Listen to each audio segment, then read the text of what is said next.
So I'm Eric Lee. I'm 34. I grew up in Athens, and I'm a flight instructor here at Ohio University.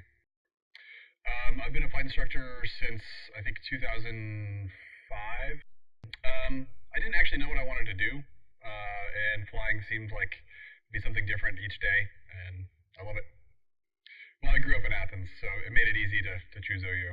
But OU has one of the best flight schools in the state, and up there in the country.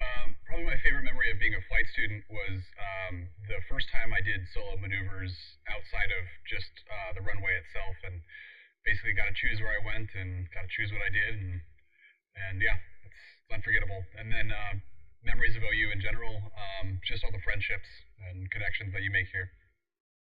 Probably best experience in aviation is just the freedom of when you go out and take the plane up for by yourself and do maneuvers, and you're looking down and you're pretty much as free as a bird.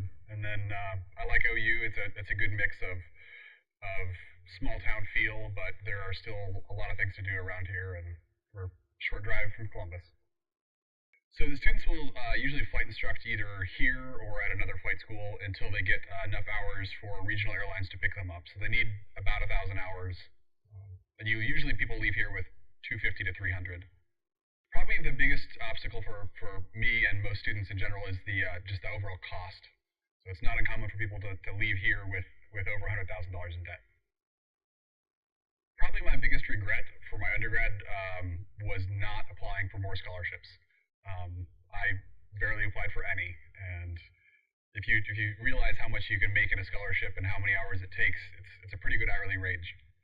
I like passing knowledge on to new people, and I like helping form the next group of pilots. A lot more paperwork. As a flight instructor, you have your logbook, the student's logbook, the school's logbook. Any maintenance discrepancies have to get written up, so there's just a lot more paperwork. So for me as a professional pilot, OU requires me to get a physical exam done by a doctor who specializes in flight physiology, and I have to have an exam every year. For a pilot over 40, it's every 6 months, and if you're over 40, it includes EKG. So usually the fatalities associated with health issues, they're usually smaller planes and people that only get that checkout once every 5 years. And even then, those numbers are going down. To know your emergency procedures, I've actually had an engine fail in flight, and I had the restart procedure done before my student realized that we had actually lost the engine. So I don't know. I don't really have a whole lot of fears with aviation. I feel like I'm reasonably well prepared for any emergency. I guess my biggest fear would be something happens that is out of my control. Well, I'd like to stick around Athens. I like flight instructing, so I'm gonna keep doing that until I get bored. I mean, I can't imagine doing a whole lot else besides this. This is a lot of fun. The view. It's yeah, it's hard to beat that view. It's